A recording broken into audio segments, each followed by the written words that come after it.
Hey everybody, what's going on? It's episode number 46 of the Audible Farm podcast, and this episode is brought to you by Couchtown Coffee. Couchtown Coffee is my favorite coffee, and if you try it, it'll probably be your favorite coffee.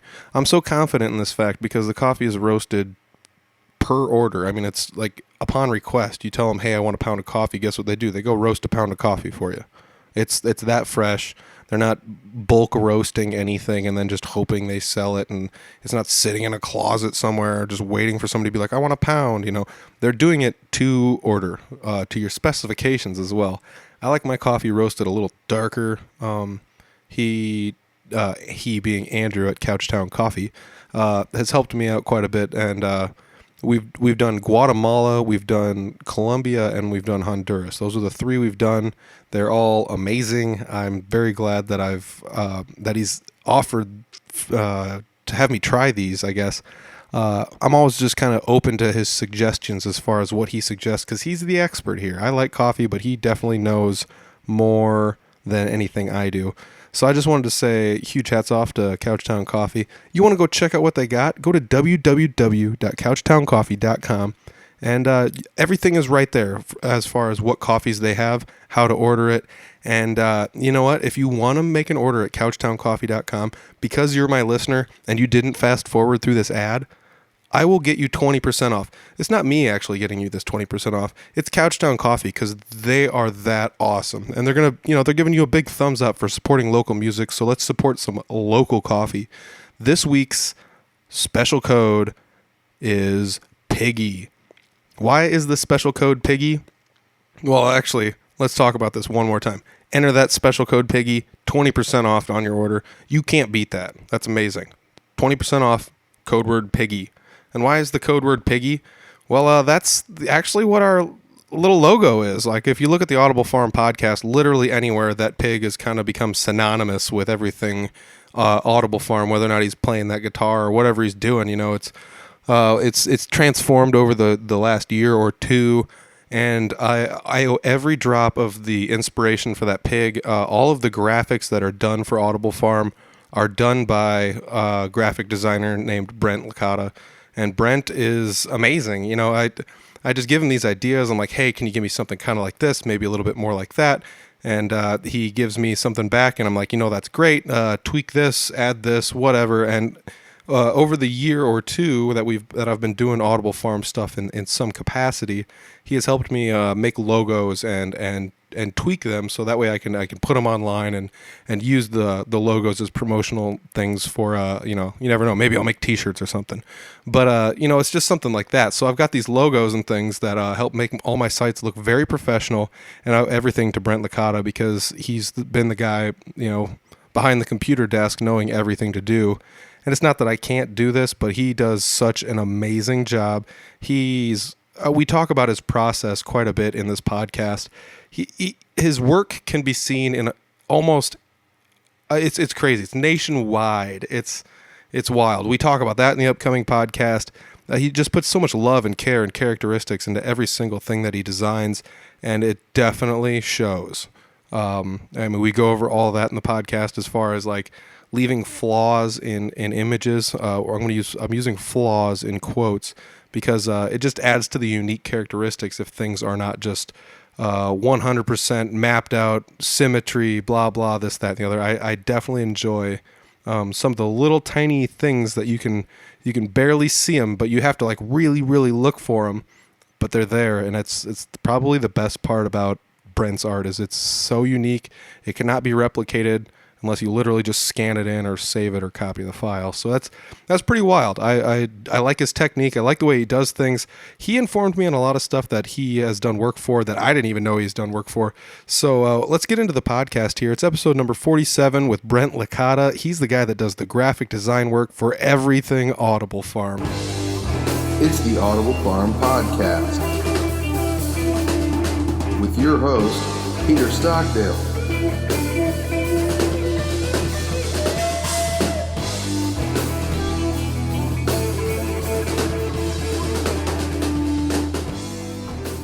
Sitting down with Brent Licata, and you are actually the guy who does most of our graphic design work here at Audible Farm. You and I actually went to school together, and then the first time I went to college, we went to college together for a while. And you stuck with it, and you're actually a graphic designer, so it's a pretty cool thing. What do you do? Oh, 36 after the hour, 93 degrees. Just like radio. Testing, 1, 2. Yeah, hey.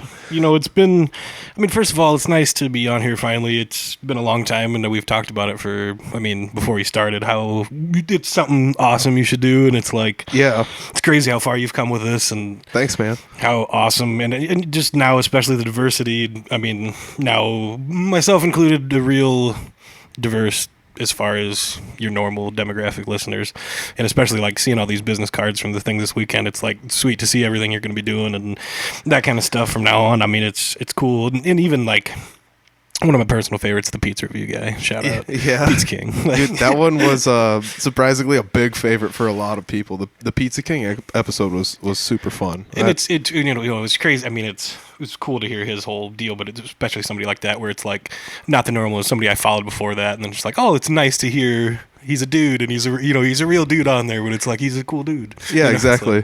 Yeah, we're talking episode 29, Kyle Peterson. That was he's the pizza guy, the Iowa Pizza King, as a matter of fact. It's good to be the king. I got to say that every time. It's so fun.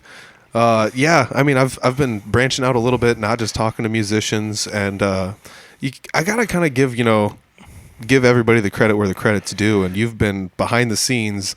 I do like literally almost everything at Audible Farm except for the website, which is weird because that was pretty much my bailiwick. That's my domain. That's what I went to school for originally. I was pretty good at Websites are tough, though, especially keeping up with it now. Upkeep was my problem. So I let Iowa Podcast Network do that. But I also, it's not like I can't do graphic design, but for you, it's way easier than it is for me. You had the ideas. That's the main part, especially, is most of the time, and it's weird to say because, I'll get a vision right away, and if I don't, it'll be kind of not necessarily like writer's block or whatever you call it, but it'll be like I won't care about it as much, I guess. You know what I mean? But yeah. Most of the time I'll be like, boom, like in my head I'll be like, yep, that's what it's going to be. That's what it's supposed to be. That's what I'm going to do. And that's what I make. So it's like sometimes, I'm sure music transfers the same way where it's like sometimes it clicks, sometimes it doesn't. Sometimes you think about it ahead of time, and sometimes it's just like comes natural. Sometimes you're just like whatever, but especially when you have an idea. And most of the time, I'll say it goes back and forth both ways, where sometimes people can have too much wrong input, but most of the time it's good, especially on your end, where it's like people have good input and be like, hey, this is what I'm envisioning, this is what I'm thinking. Yeah. And then it's like, oh yeah, totally, that's totally, I'm same page. Yeah. Same book, same page. But sometimes people go the opposite way, and it's like stuff you wouldn't want to do, and you're just like, I disagree. I suggest, but yeah, totally. That's where artist integrity is kicked in the nuts immediately, no matter what. It's just that's what you have to do. And even some stuff, I'm sure you've had to play shows where it's like, you can't play this, can't play that, you have to do this, especially with stuff you're trying to get on the radio, and it's like, okay, hard. It's like, it's that's tough, hard to do. Because you can't say exactly what you want to say all the time, I don't want it beeped, and I don't want to be especially do your artistic integrity that way, where to make it and adapt it to the masses. That's not what it's for. Yeah, especially. Well, especially that's not what I made it for. Yeah, coming off the heels of the Two Broke episode that I did, episode number 42, I believe it was. It'd be episode number 42. That was a crazy good episode, and it got me really thinking about these artists. They have their own creative integrity where they can create and do whatever they want to an extent, but then they also take commissions, and that's where it's just like, it might get a little tough. You might have somebody that's a little too picky, but you might have people that, like you said, might try and broad stroke it too much. They just be like, I don't know, just paint me a picture of Bob Dylan or whatever, and it's just like doing what? And they're like, I don't know, whatever. Well, and then then you find it'll be like, oh, I told you I wanted him on a skateboard. No, you didn't. You just said whatever. Whatever. I didn't. I wanted the insert from the European import vinyl, and you didn't, and or something. I get it, but you and I have talked about art too, where it's just like, since you're a graphic designer, it's just like, hey, can you throw me together in 2-3 minutes what it would easily look like if we were going to do something with like I say, like a 3-finger Betty logo. And when we try and broad stroke it too much, that's where you come to that writer's block thing where it's like, I don't really know exactly what you want from me. It's tough that way, especially depending on the application, but where it's tough, there's such a disconnect sometimes, like I said. Sometimes, especially doing it over the years, and I've really adapted to, almost kind of vibing people, feeling like, random whatever job. It's just like you kind of can feel people out and be like, okay, this is kind of how I feel. And 9 times out of 10 it's in the ballpark of what they like right away. And usually there's especially you kind of get over the years and it's like there's not very many variations where they make you edit and change a lot of stuff, because you usually get it right in there for the most part. But there is a few people where you don't, it's a lot of averages, but it's still one of them things where it's like after a while you can kind of know and adapt. And sometimes now I can tell off the bat when it's going to be a bad time, if they, I could kind of tell some people are going to pizza and they need a French fry, you know what I mean? Exactly. And like, you're going to have a bad time and it's like, it's going to go bad. I don't know. That's something I've adapted over the long time, even previous to now, especially where it's like, you can kind of tell. But my stuff's totally different. I respect especially the people at the Two Broke, because that's like real art stuff. You know what I mean? That's like real art. And especially like you say, commissions, it's tough.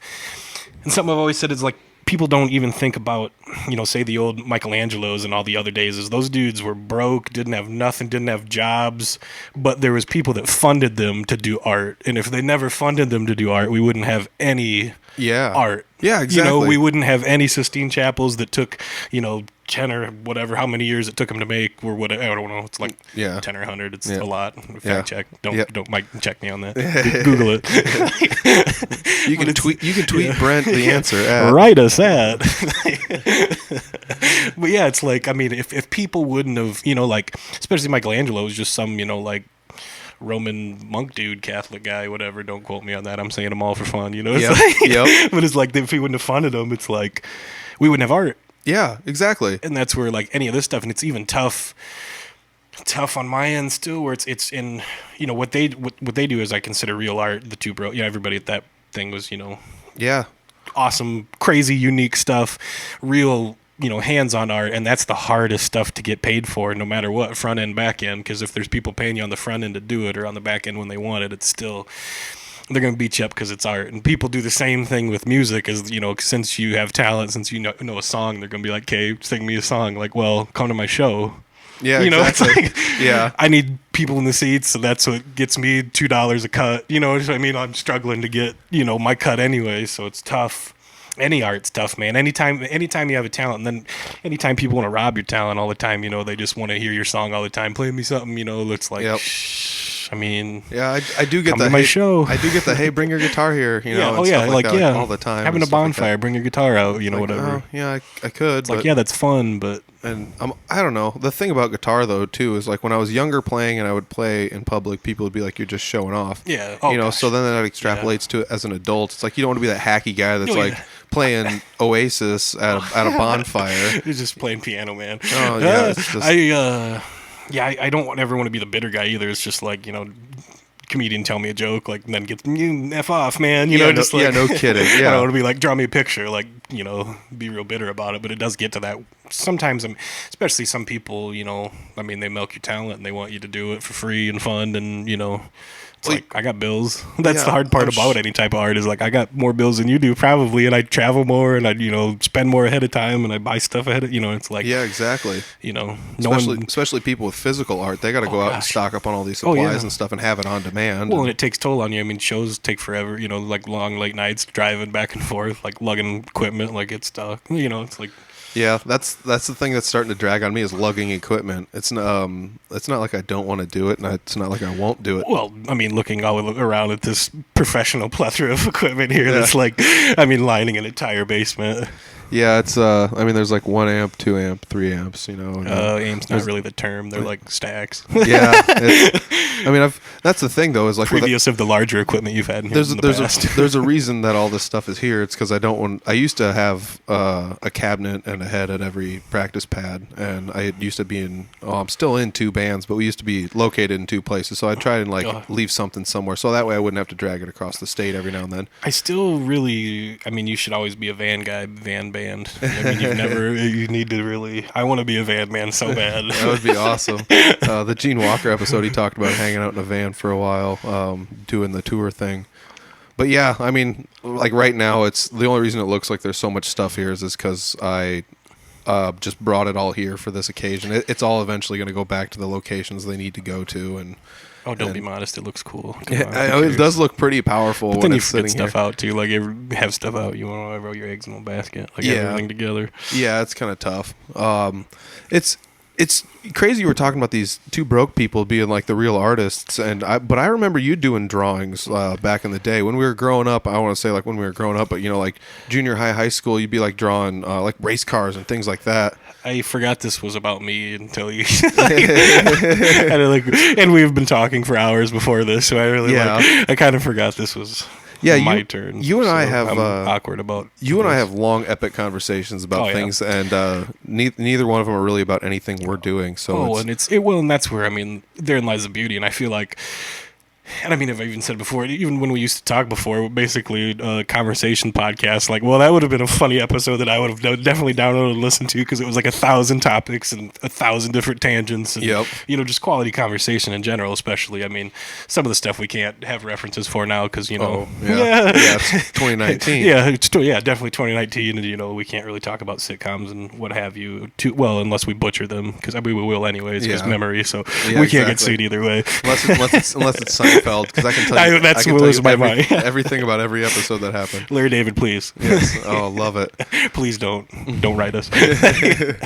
But yeah, where it's like, we've had so many things that way where it's like, especially comfortable conversations where it's even this. I've been dreading doing this since before you started recording and trying to get me on this, which has been now over a year at least, right? We're getting close to a year. Right. Yeah, almost. I think 52 episodes. 52 weeks in a year. And it's something we had talked about for so long before that we're like, man, we should have just really recorded this while we're just, talking organically anyways. Yeah, where it's exactly. like have such, quality convos that way where it's like, man. Well, it does feel a little different though. Like, I wonder how people. I haven't had anybody do a portable and then do one in the studio to see if they have like a preference or something.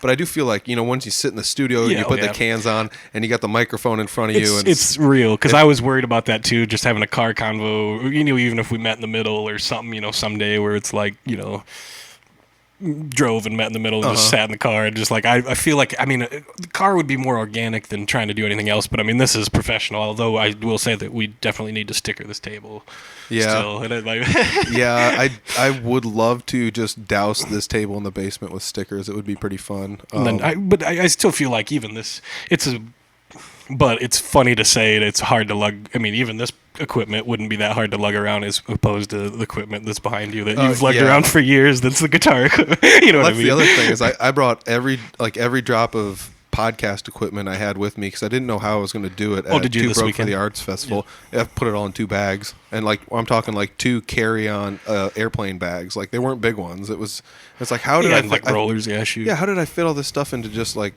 That's crazy. 2 easy bags. Yeah, I guess I didn't think. Are we dating this? Because it is June 30th, 6:49. It's a sweltering. We've got a heat wave going around in Iowa this weekend, and it's like 100 degrees right now. Yeah, we ducked outside, and my car said it was 100, and it's like, all right, let's go back inside. It is just terrible. Oh man, yeah, and this is we're recording this fresh off the heels of me going to Two Broke for the Arts Festival Fest, and we did have that's another thing we were talking about. We talked for an hour and a half, 2 hours before this. Yeah, that's why I didn't even think about trying to remember topics, but still, it's one of them things. We already went through all the Two Broke for the Arts Festival Fest stuff that happened, and it's kind of funny you say you're like, oh, I forgot this was about me or whatever, because that's pretty much how all of our conversations go. Oh yeah, it's just. We had the Couchtown Coffee Why talk. They're supposed to all be about me? We've had the maybe changing the logo talk, etc. and stuff like that. And that's another thing that I think is pretty cool. Shout out to the pig. Yeah, dude, the pig gets so many props. Shout out to the Flatlanders back home because they do love the pig out. well, not home. This is home, but back Sanborn area. Yeah. They've adapted the pig with everything. I should bring the pig out more. It's Your pig over transfer to them. They have pig nipple tattoos. It's really ugly. Dude, I love the pig. It stands out just enough, and everybody knows to look for the pig online, and it's like the perfect logo. Well, and you know, when you had the idea for the pig, it's like one of them things where it's like once you get an icon like that, then people associate with you, and then it's like just like we talked about earlier, just changing it to AFP. Mm-hmm. You know, shout out, change it to AFP. People follow it. Yeah. Like Hashtag AFP. Yeah, hashtag. But yeah, I mean, they're gonna go with the pig, the icon, especially something like that. People associate a lot of icons and funny stuff, you know, where it's like, yeah. Well, as you got a water bottle here that's just doused with stickers, and yeah. I mean, I see Chris Farley. Everything is better covered completely. Yeah. With stickers. There's the Stig. There's Macho Man. There's Dave Chappelle. Bubbles. Randy Moss. Fear and Loathing in Las Vegas. Definitely. Dave Dave Chappelle. The Prince. The Prince episode. ones. Yeah.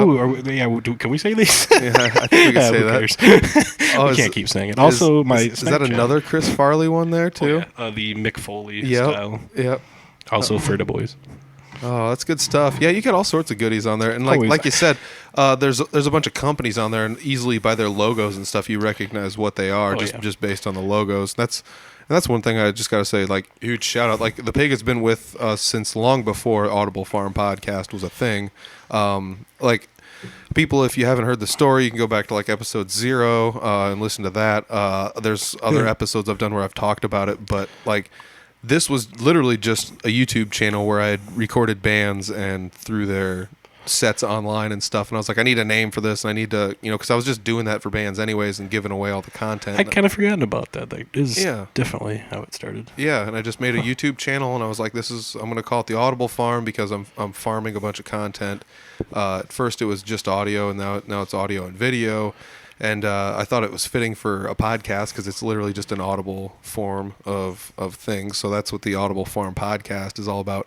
I don't know. I was kind of going to steal the name from Animal Farm because it was just one of those deals. I kind of enjoyed Animal Farm. Growing up, it was one of those books where the whole time I was reading it, I was just pretty much like, this is dumb. I don't want to read this. And then I was just going to say, I don't want to say books are bad, but I don't advocate reading. I'll just say that. I mean, that's you. It was just one of those books. The deeper I got into it, I was like, wait, this book's kind of cool. Wait, this book's really cool. And then, like, I don't know why I like it so much, but I just kind of was like, that's what we're going to have something out here, because it's just a bunch of animals out here, and we're out in the rural areas anyways. So I was just like, let's just call it Audible Farm, because that's all I'm doing is just farming up content from all these different locations, talking to other people about stuff they have going on, and I'm just kind of building a giant community. And I was like, what kind of fits with that on the music front? And I was like, how about like a pig, because Animal Farm had pigs that kind of just took over, and how about the pigs playing a guitar? So we did the pig playing the guitar. And what more like a horribly recognizable guitar than the Flying V? Yeah, exactly. Well, it's obvious that he's playing, he's rocking guitar. He's got the Flying V pick between his hoof. Yeah, if you look really, really close, he's playing a guitar pick with 3 FB on it, and that's for 3 Finger Betty, baby. There's only one Betty. I don't know if you know that, but it's 3 Finger Betty. That's who it is, and that's one of the punk bands that it's the punk band, the punk band exclusive. Yes. I mean, Blink-182 is also on tour, but you're not touring with them this time. So it's like they're back, but they're not on tour. Yeah. Also, I gotta say, I put my lanyard on just so I could show you not to. I mean, lanyards are stupid, but you need them for your keys. So you don't lose them. Yeah, little known fact: I lost a set of car keys. That's the worst. Is it worse losing a wallet or keys? Well, let's see here. I lost my wallet earlier this year in the snowstorm. Oh, yeah, that's kicking the knackers. So that was the worst part about that was the snowstorm. I did tell the story on a prior podcast, but like I got stuck in the snowstorm shoveling somebody else out, but then my car got drifted in, and like in the amount of time it took for me to shovel someone else out. So then I was stuck and can't pull my car out. Tita noise. So the car is just covered in plastic on the bottom, and without ripping a bunch of stuff off to expose the frame, there was no way really to yank the thing out. So we left it there until we could get it on skids and park it at a farmhouse. Is it horrible to think about a terrible winter like that on a day like this, or which would you rather have? The winter, easily. The negative 40, awful. Like, dude, winter was weird. You can put more clothes on, and you're never cold. Like at this super hot, it heat's sucks. cheaper than AC though. That's my only. Heat is cheaper. I think My house is 69 heat right would now. probably 'Cause, I mean, pollute. come on. I always think Who heat would cares? pollute the earth less because when you're cooling your house, there's heat coming out the back end of your air conditioner. What? I mean, what's coming out your furnace? Your Heat. Heat. It's just more heat. Everything's heat. Yeah. Alvor was right. Yeah. Well, whatever.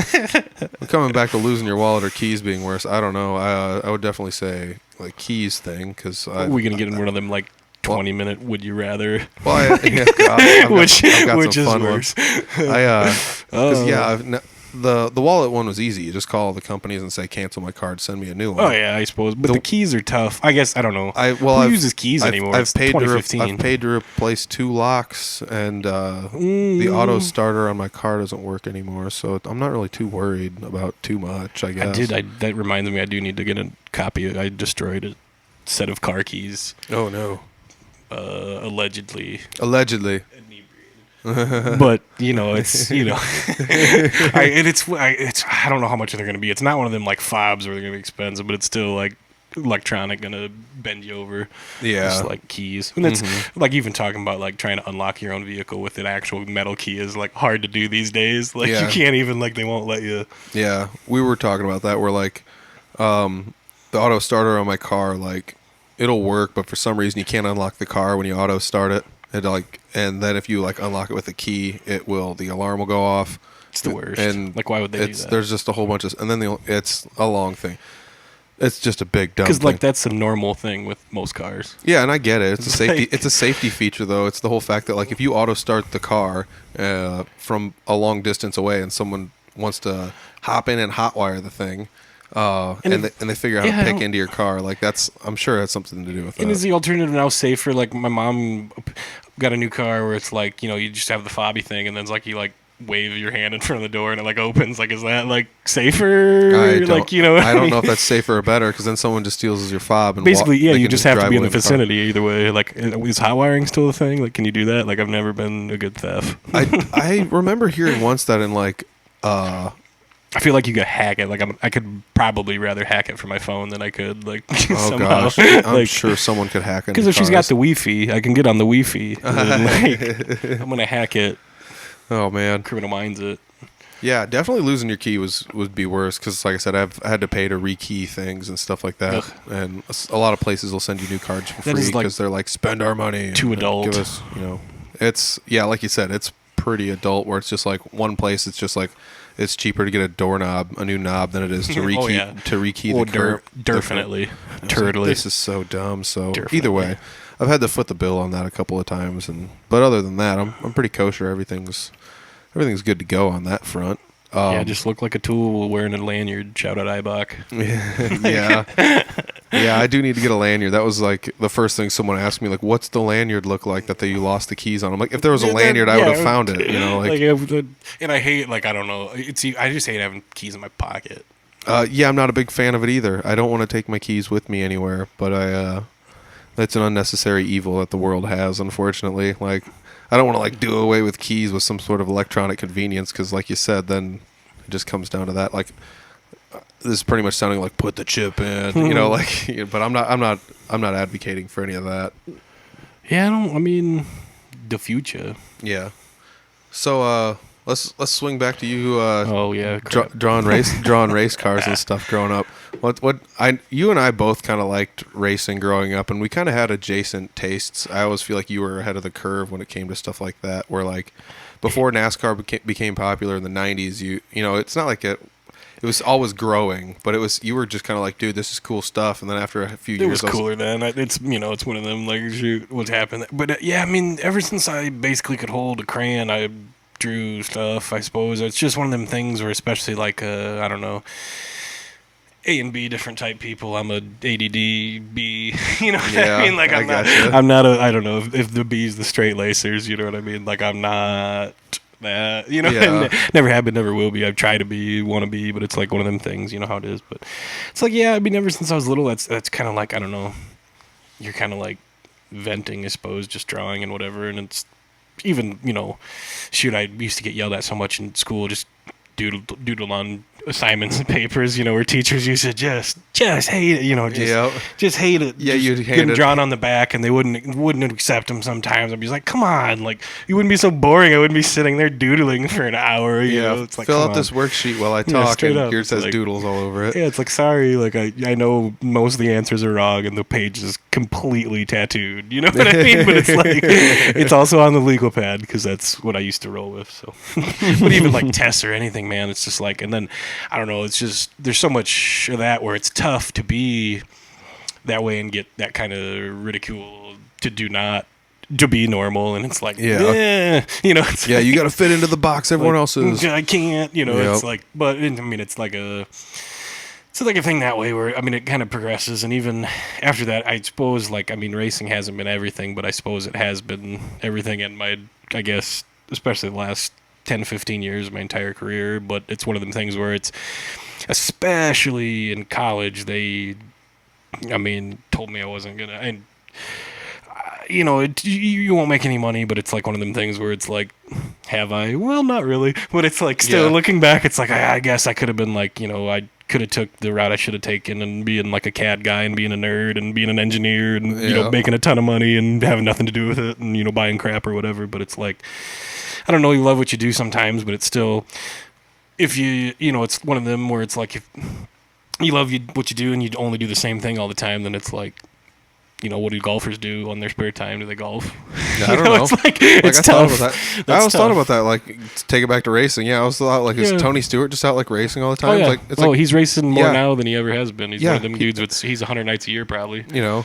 And that's, one of these. He just won the other night in a sprint car. He's winning. He's got his own sprint car series. He's but I hate, and I don't even want to bring it up for that reason, but I hate that, like, the only reason that people know his name is because of the incident he, had at a track, on a dirt track. But it's one of them, be that as it may, it's one of them things where it's the danger where it happens to a lot of guys, and it's hard to live that down. But it's, he's racing more now than he ever has, but it's one of them things where I hate where that's why his name's known. Yeah. And I shouldn't even have brought it up that way, but there's so many, and he's got a series and he's doing so great. And I mean, sprint cars are nuts. And even, I mean, Kyle Larson they're racing, well, they got rained out at Chicago today. I don't know what's going on. I guess I haven't checked it. Maybe they're racing right now. It's hard to tell. We're live. Yeah. But yeah, I mean, he raced, a dirt car all weekend, sprint car, midget, won in the midget. Something happened in sprint cars. I know there was some controversy. Got DQ'd or something. I don't remember.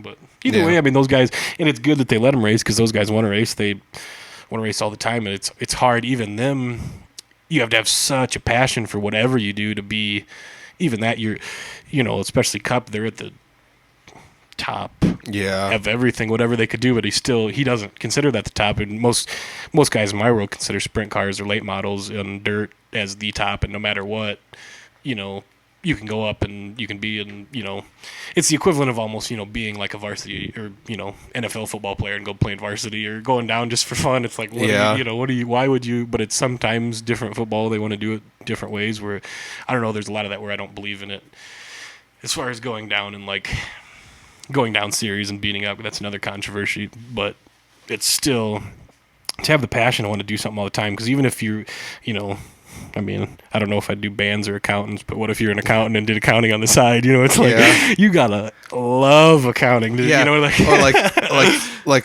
boss is a CPA, and it's like, is he sitting at home playing like an accounting phone app like game? Is there like a phone app game that's just TurboTax Xbox edition? Yeah, it's like Roller Coaster Accounting Tycoon or something. Where the Sims. It's like that is the whole different ball of wax where it's like simulations of real life, where it's like, I'm a trucking simulator, and the trucker's like, why the F would you want to be a trucker on computer? It's like, well, because it's cool. Well, yeah, I definitely always think, though, that, like, if anybody's literally good at anything, I feel like you're good at it probably because you like it in some aspect. And there's so many people that do stuff that they're good at, and they're like, I hate this. It's like, I really don't think you do. I just think maybe you dislike some situations you're in sometimes. Shout out Lady the dog coming in the room. Oh, hey, lady's making another visit on the podcast. Cameo, lady. Let's get her mic. Oh, man. Oh, you go, girl. This is going to be weird audio if I didn't say the dog was in the room. Yeah, ooh, you go, girl. Yeah, that's going to be a soundbite. Oh, yeah, I don't know if I can reach your belly scratchers. Good to hear scratchers. Where'd you go, Carl? Anyways, yeah, like what were we talking about? Oh, we were talking about you drawing stuff.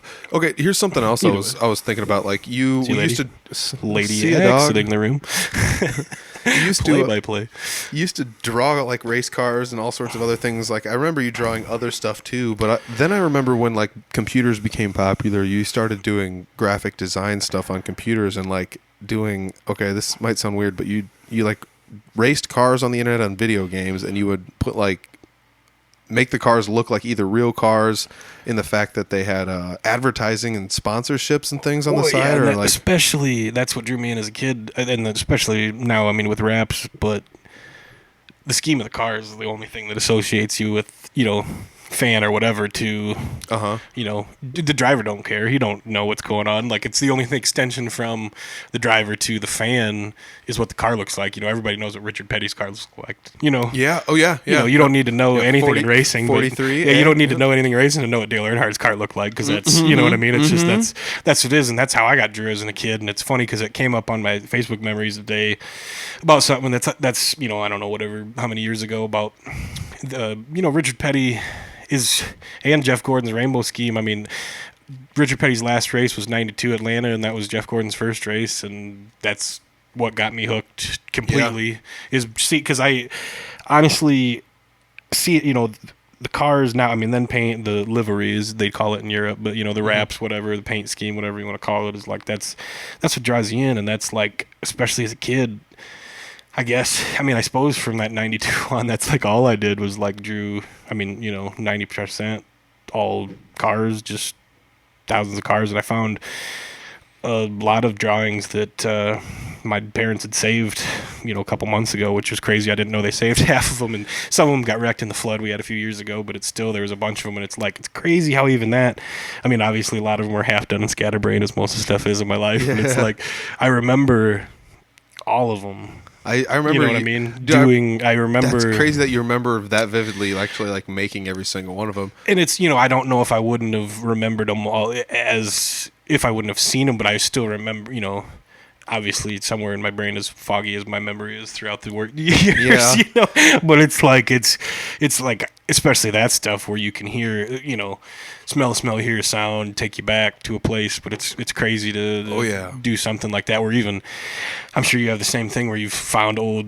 song books and lyric books and that kind of stuff. Yeah. You're like, holy crap, I remember exactly the day where I wrote this and how crappy it was and why this is so crazy or whatever, or how awesome this was or the tune I got. And it's like, yeah, when I first started learning guitar, I wrote stuff out to make it as easy as I could understand it. And when I come back and look at it now, it's just like, that's so whatever. But you remember the tune probably. Yeah. You remember what you were trying for either way. Yep.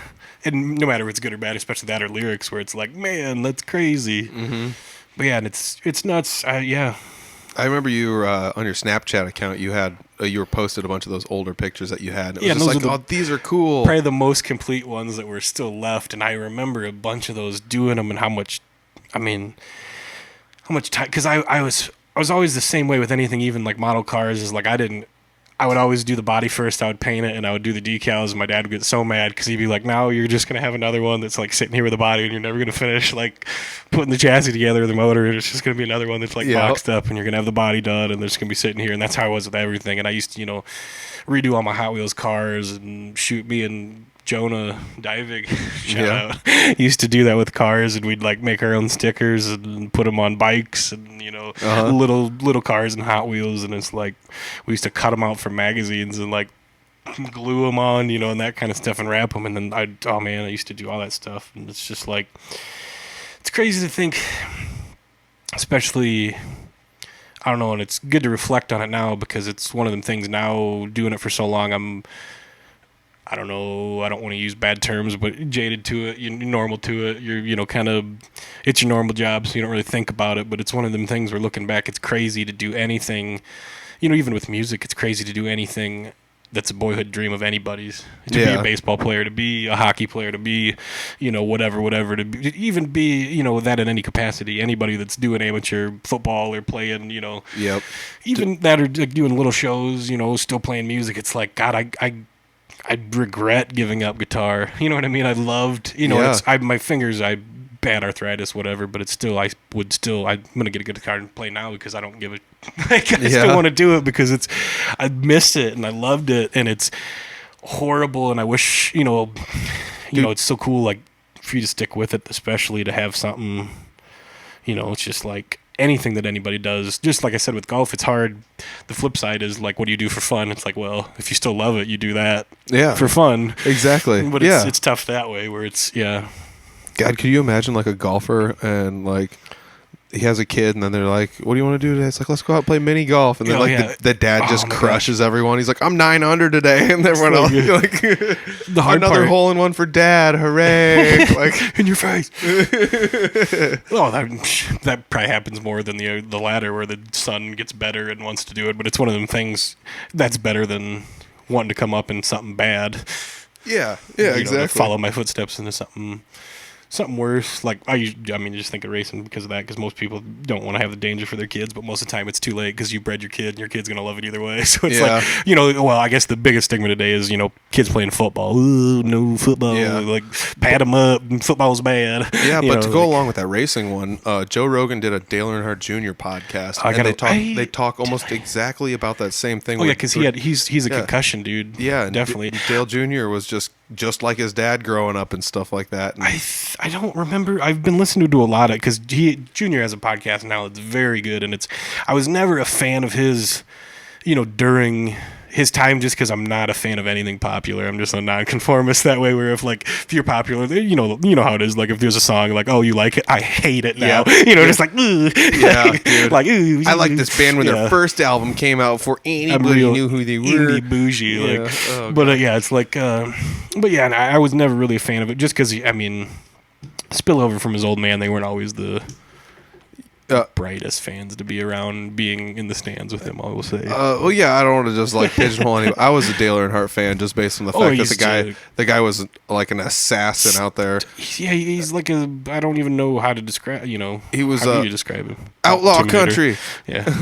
Praise hail, praise Dale. Oh gosh. No, it's crazy to hear candidly now about, and I'm pretty sure I had to have listened to that Rogan one, because I listened to most of it because he had a lot of pretty sure I shared it and stuff, but yeah.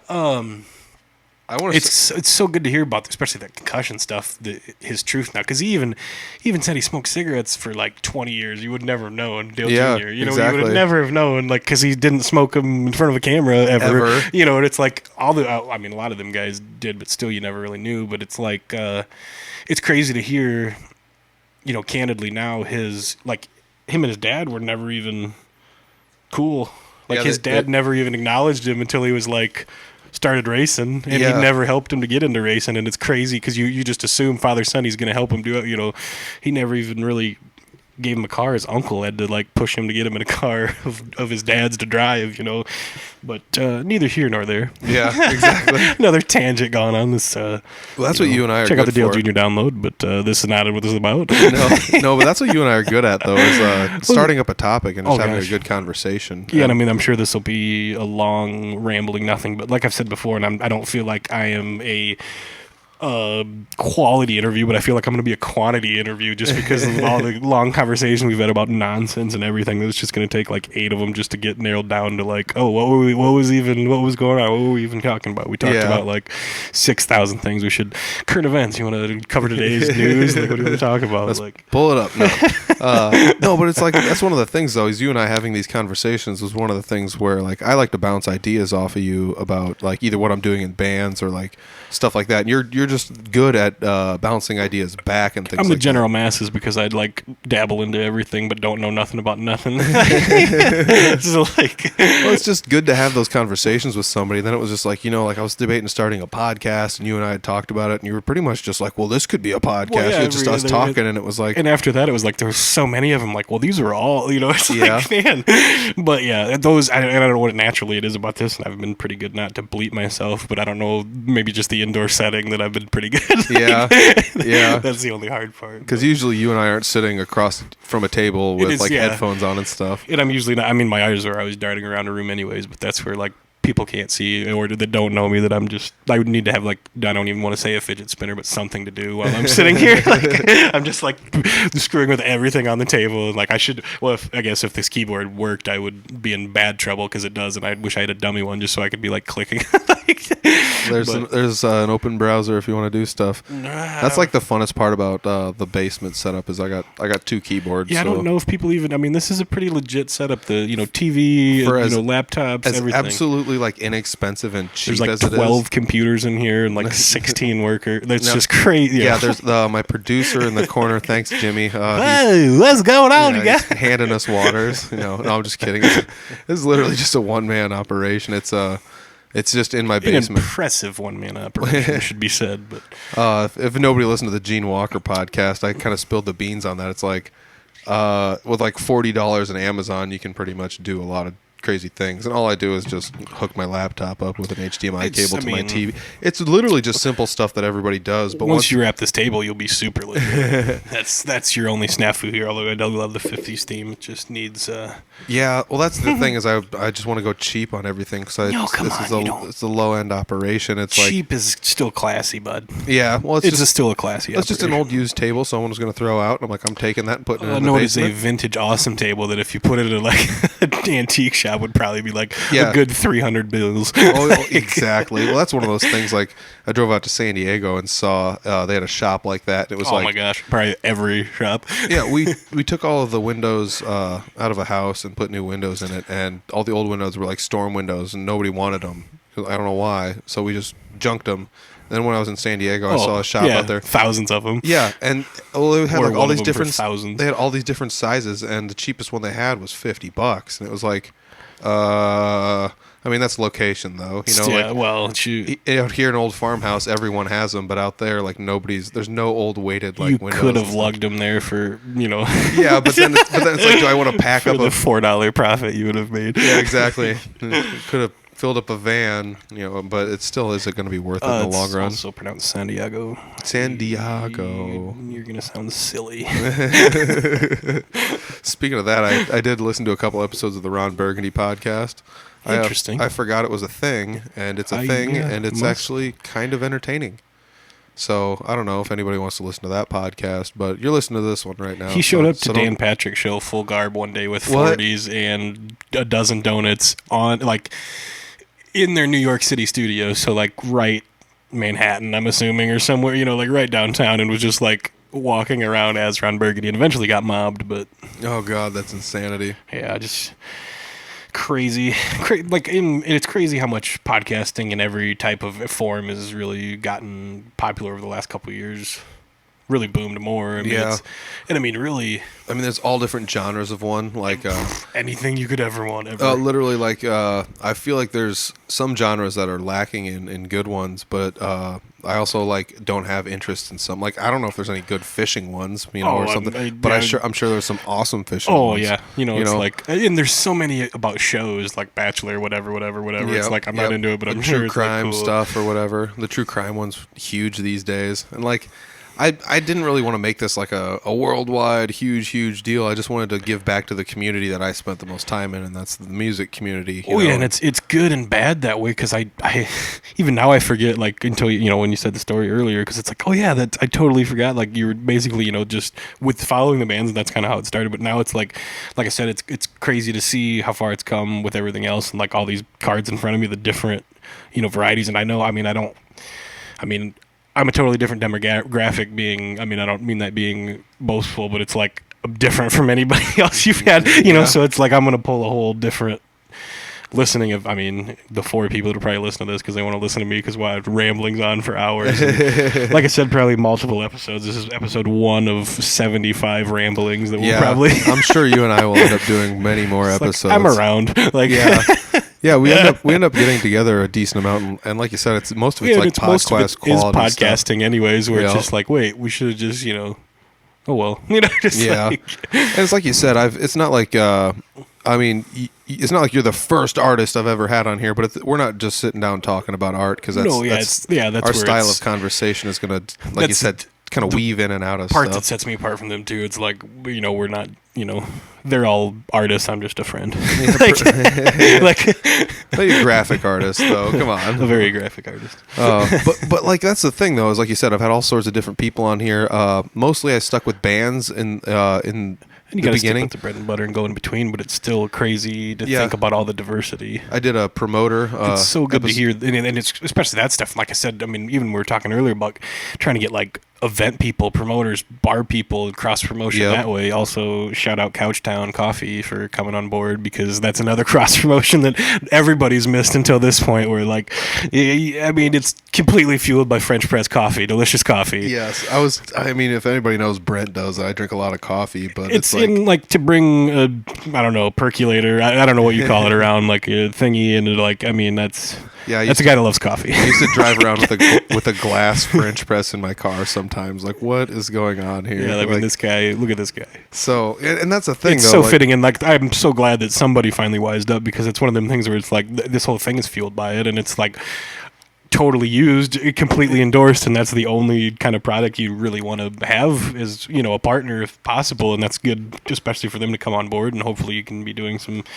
discount specials in the future. Hopefully, it's not leaked out. There'll be one attached to this episode for sure. But I like. Ooh, can like the code be something dirty, like fart or something? Or? We can make the code something fart hilarious. if you want. No, that's terrible for coffee. It's unappetizing. I hate. Oh man, I'm gonna pretend that I love coffee. Maybe I would like their coffee. I don't know. I mean, it's like hard. It's hard. One of them things, It's like, try a lighter roast. It's too late right now for me to drink because I'd be up all night. But yeah. But like you said, I've had all sorts of people on here. I mean, I had crazy. Kirk Bricker on here. He plays guitar, but he also builds cigar box guitars. And Chris Schlichting was a comedian, or is a comedian, out of the Quad Cities area. Marco Battaglia. Not only does he play bass, but he's also a politician. Michelle Guild was on here, and she does podcasting. It is crazy how most everybody's like a double, triple threat, where it's different stuff, where they're like bringing weird crap to the table, where it's like, diversity. Yeah, exactly. Like, Kyle Peterson's the Pizza King. And Bob Minter. I see Bob at every show. Not only that, but I was at a Brutal Republic show not too long ago. It's good to get them kind of guys in there too, where you see them a lot. And I mean, especially like, there's a lot of people that want to hear their story, no matter what. And Bob Minter's one of those guys that he's just like internet comedy gold, and I don't think he's just a hidden gem. And people don't get out there more. Oh, dude, people don't know how funny Bob is. Like, you gotta go check Bob Minter out online. And of course, episode 31, Eli Dykstra. I'd been originally, I've been trying to get me to do this for a while, but originally I'd went to one of his shows, on his, would have been 17th birthday, was it? Or yeah, I think it's 17th birthday. Yeah, and killer. Dude, yeah. And it was great. I mean, hopefully you can get another interview with him again, because it was, it was a great show, and that, it just had it was an album release party, and crazy talented for as young as that kid is. Oh yeah, that was really cool. That was a fun one, because I was like, it was up near where you're from, and I was like, I'm gonna try and get up there. Let's go. Let's meet at the show or whatever. Yeah. I couldn't go, and you still ended up going, and you were like, dude, this kid's awesome. And I'm like, that's what name it is. dropped, and he knew, and it was good. And you had him on that next week, wasn't it? Yeah. It was like the next week I had him on, and I was just super stoked about it. Yeah, it was. It's odd, even that little weird crossover we have that intertwines that kind of deal. But yeah, also was at Rise Fest last weekend. That was a different. Nice. Skillet Friday. That was a good show. Heck yeah. Pretty big, but yeah. Also, even I hadn't listened to Kelsey's. I want to listen to hers, episode 38. I hadn't listened to that one yet. Yeah, that was a really, really good one there. And like, I even did one episode 40 with Hannah McClymans, and the crazy part about that one is like, she's kind of played guitar a little bit growing up, but like never really got good at it. And then me too. And then she was just like way worse than her, I'm sure. Well, she was just like, I'm awful. She recently like picked her guitars up and started playing again, and she got good enough to warrant not using like a beginner's cheap guitar, so I like helped her find a used guitar to buy, and she bought it. And that one, that's so fun. Even that, and I know you've given lessons over the years, and I still do a few. Yep, still doing lessons. Yep. Even that stuff's fun. You'll probably be giving me lessons again soon, because it's dabble back into it. That's another thing though, is I have some of my friends every now and then. I have some of my friends every now and then hit me up, and they're like, "Hey, I'm having troubles figuring out how to do this." Like, I'll just give an example. I won't give a name, but I had a friend was just like, I can't do pinch harmonics. I can't figure out why sometimes it works and sometimes it doesn't. So I gave him like a 5-minute video that I recorded and sent it to him, and I was like, this should explain it pretty well. And he was like, I like how you dumb everything down to the point where it's just like, you take. There's gonna be so many mic sounds and stuff for me, just like jumping around and twitching in here with my head, anyways. But like, and that's just one of those things I thought about, throwing some like lessons on there, just some simple lessons. I mean, we've talked about it before. I don't think you can have enough content, and even like these smaller ones, like a guy like me, I think no matter what, even if these lessons ones are smaller, I would even like a little YouTube tutorial, just start doing those things. It would be awesome, dude. I mean, I've thought about doing one on like how to set up an easy podcast setup and run that, because it's so easy, and I feel like so many people could benefit from setting up a podcast so their followers could help get to know them better. I mean, or just be on this one. Yeah, probably would be better. Yeah, maybe do that later. Like I can't wait till like bands have a thing where it's like, all right, we're gonna set up a podcast and it's gonna be 10 episodes and we're gonna produce it really well, but it's gonna be the process of us making this album. And you should almost do some like right after shows and just have like a group if you could, and just be like, I've debated that. How'd the show go?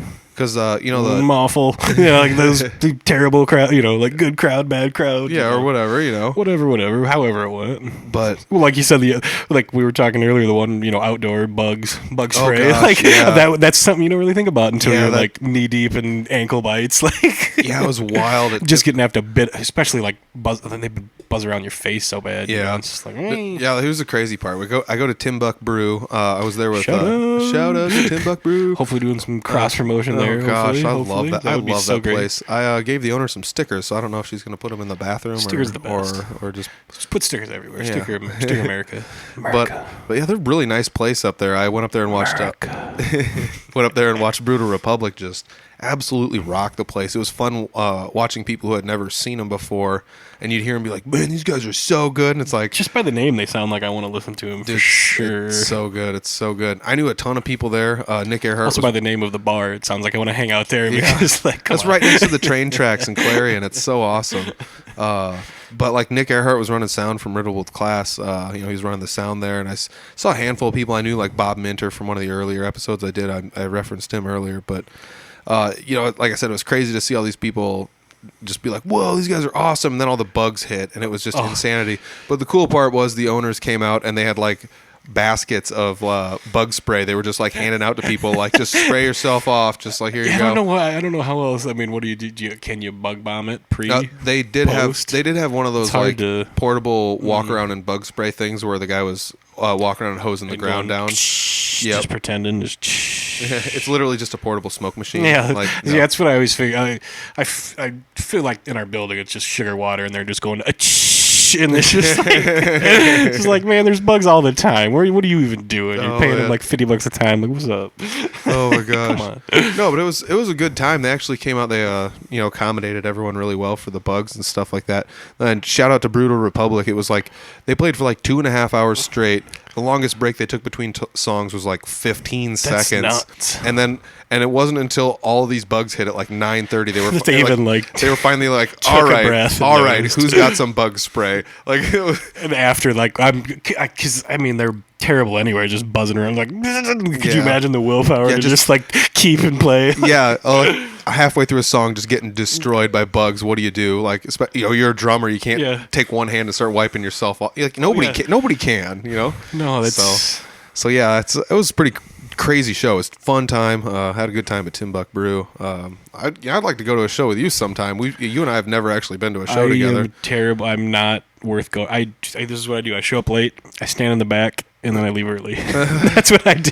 I am the worst. Oh my god! I am especially for one that needs to be, feet in the seats. I'm terrible for that because I can't go anywhere with anybody else because I'm just terrible at time. I just end up showing up alone no matter where I go. And like show up late. I know exactly. Leave early. Well, I know. I love that feeling because then nobody has to watch you walk in if you show up late because there's some other entertainment going on. I'm better than I used to be, but I'm still completely crowd awkward unless I'm inebriated to extents, but I'm still, even then, I don't like people. Yeah, I don't like being around people as much either, but at the same I don't like crowds of people. At the same time, I'm finding myself weirdly more comfortable in it. Like doing the podcast, everyone has a positive connotation of me, where like I think my issue with people is like sometimes I walk around, I'm just like, I don't know if these people like me, and it's like it's not a good mindset to go into initially, but yeah, it's different now when they see you also wearing a tie as your day job, because it is different. I mean, the school garb was also good, but it's still different now. Yeah, dude, I'll tell you what, it's kind of nice walking around with a shirt and tie and having a nice, accounting job, et cetera, et cetera. It's kind of neat to have some of that sense of self-worth, I guess. And I don't know if like that's probably what drives a lot of these like antisocial things that we have or whatever. But like I just go places sometimes. I'm like, like I said, I'm just gonna hang out in the back. And I did a podcast with Alejandro Trevino, also of Brutal Republic, and we talked a little bit about it. And that was one of those things where I was just like, hey, sometimes I just hang out in the back and don't show up to things on time, like jam nights and things. I like to just sneak in there, and if nobody gets to me, it's cool because I don't want to go out there and embarrass myself. But in the Gene Walker episode, Gene was talking about how like nobody's really actually like that. They just want to see you out there having fun. Is all it is. You hit a couple wrong notes, big deal. And that's even like, I mean, like you said, when you did that solo show for the Wine Walk or whatever thing the other day, I mean, that was fun too, just because you could do kind of your own thing really, and then kind of like you said, you're gonna do some like picking or whatever, and just like do whatever you wanted and see where it went. That's kind of fun that time too, and that's hard with any type of art, is you put yourself out there, so no matter what, it's like love it or hate it.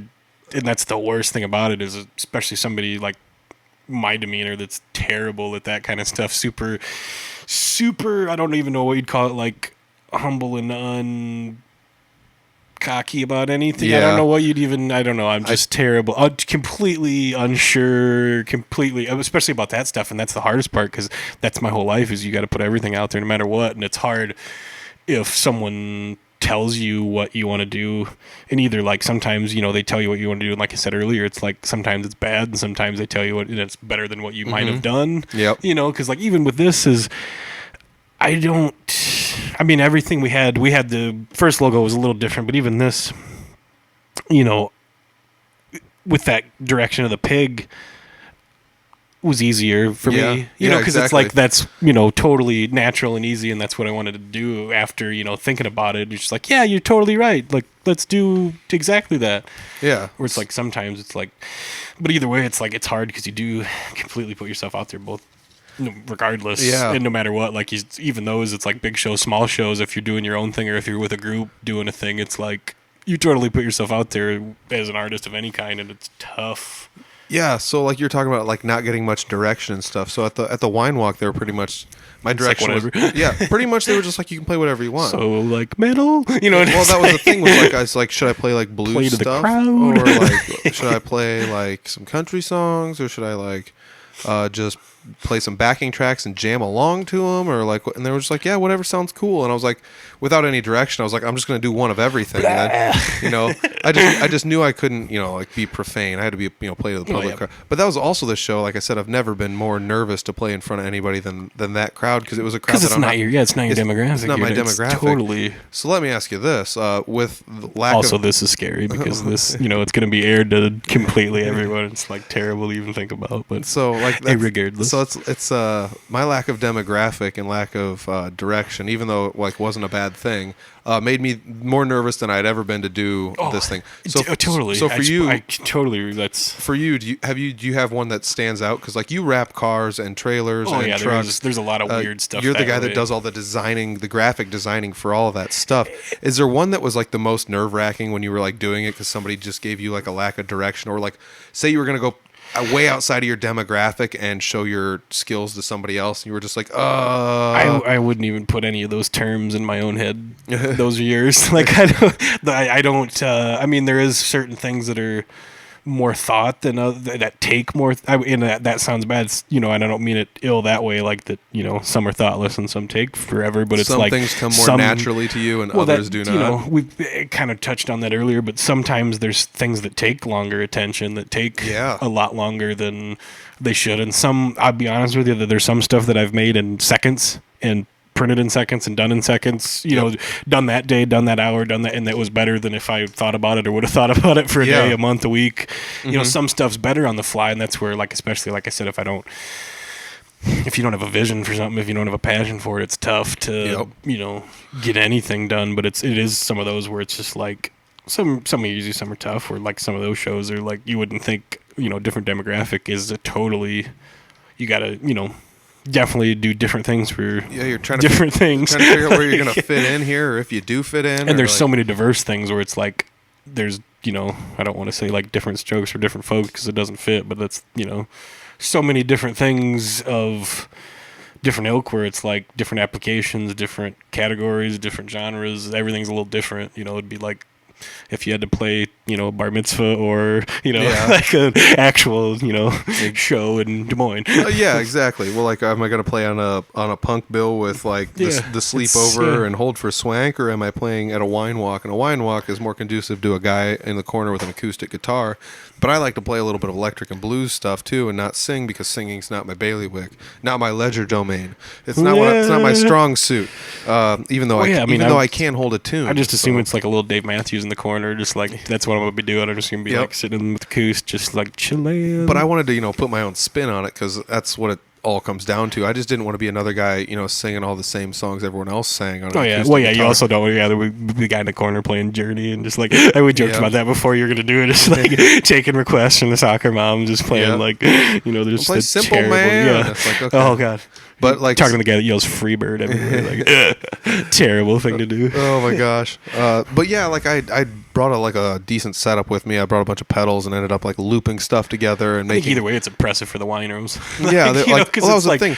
They're impressed probably for any type of live music. Yeah, I can't remember the guy's name. I was super nervous there. He was helping out at the arts festival, doing a little bit of bartending there, and he was just like, there's gonna be a lot of people walking through here that can't do anything you're doing, and I like just listening to you like tune the thing and warm up a little bit. One person appreciates it out of the whatever that walk through. Like that's all I need is one person. Like the same with anything, my humor, anything. Like if I get one person, it's like, hey, I get you. Like I feel you. Like exactly. Thanks, man. Well, it makes you feel a little less awkward when at least one person's on your side. Acknowledges it at least. Cause, the cool part about so many that people was that would like say nothing. Yeah, well, this was a thing where people walk in and walk you. through and leave or whatever when they want to. But this guy was a bartender, dude, so he just sat in the corner and he was there the whole time when I was That's setting. even more appreciative because up. you've seen, heard and seen everything from the night. Yeah, I get done warming up and he's like, "This is cool," and I was like, "Oh man, that's cool to actually have somebody say that," And, shout out to anybody that gives any of these artists and musicians and anybody that's doing all of the work, props, because I'll tell you what, it's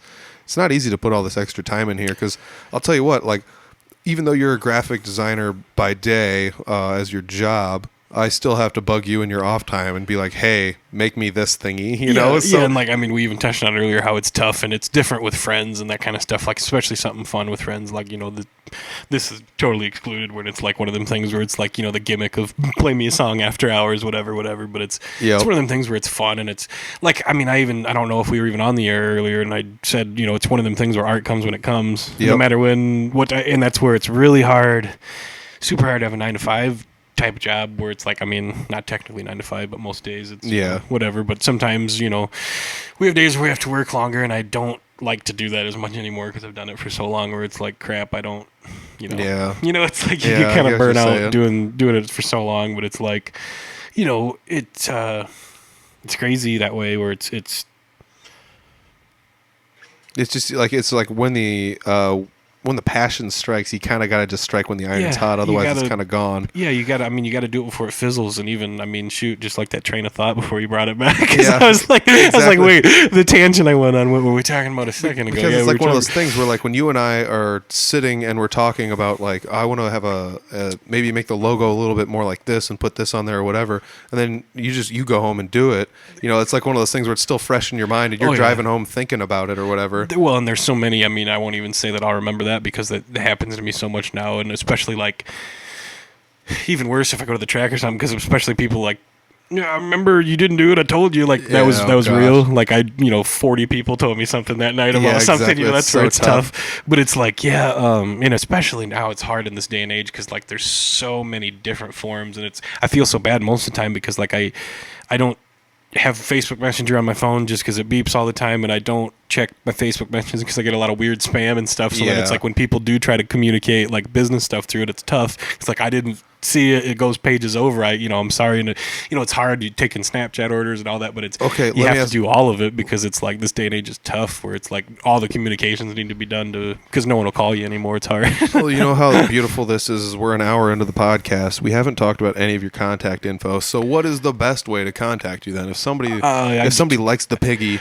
and wants to see your goodies, I don't know if I want to disclose that information yet. Just like I'm pretty sure I will be the first one to blur my face for the selfie photo after because I'm probably gonna either put a cartoon face or blur my face because I'm still even though and voice is one thing because I don't really know what I sound like, so this is just gonna be terrible anyways to hear my own voice. But it's like I don't know, I'm not looking. And I don't want to say it again, but I assume as awful, especially as it's been an hour of just rambling rants. I'm sure there's going to be more than one of these done, especially if I come back next weekend for the holiday. But there's, I don't know what I'm not necessarily looking to gain anything. And I don't think we've even got to an actual meat and potatoes of anything, but it's still, we've avoided it enough and I've been dodging everything enough now and so long. But it's, I guess, I don't know, maybe by the end I can tell you stuff. all right, yeah. I'll tell you information, but I definitely want to blur my face just for fun. I've always wanted to be even like be like the first contestant on a game show to be like blurred, just like especially like a show like Big Brother or something weird like that, and to just be like no one knows. Yeah, you can't show my face. You can't show and what if the people there couldn't see your face either? Because for a while I had like reflective tape on my glasses, so you couldn't take a picture of me. Oh, that's crazy cool. I hate. Yeah, and that's the weird thing. It's one of them.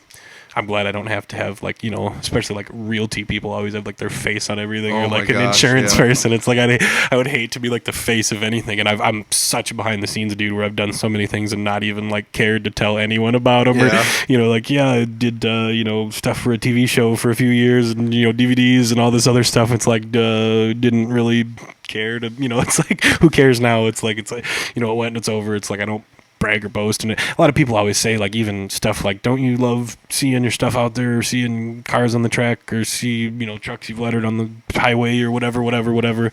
It's like you kind of, it's weird because you just, I don't know if you get used to it, you take it for granted. I don't think about it. I mean, it's like, yeah, that's good looking or whatever, and I like the way it looks, but I don't want to be, my OCD is like, that's the way it should look. Like that, what do you mean? You're like, I don't think about it as being like, oh, you did it or whatever. It's like, no, like that looks good because that's how it should look. You know what I mean? Like that's a good looking thing, whatever it is.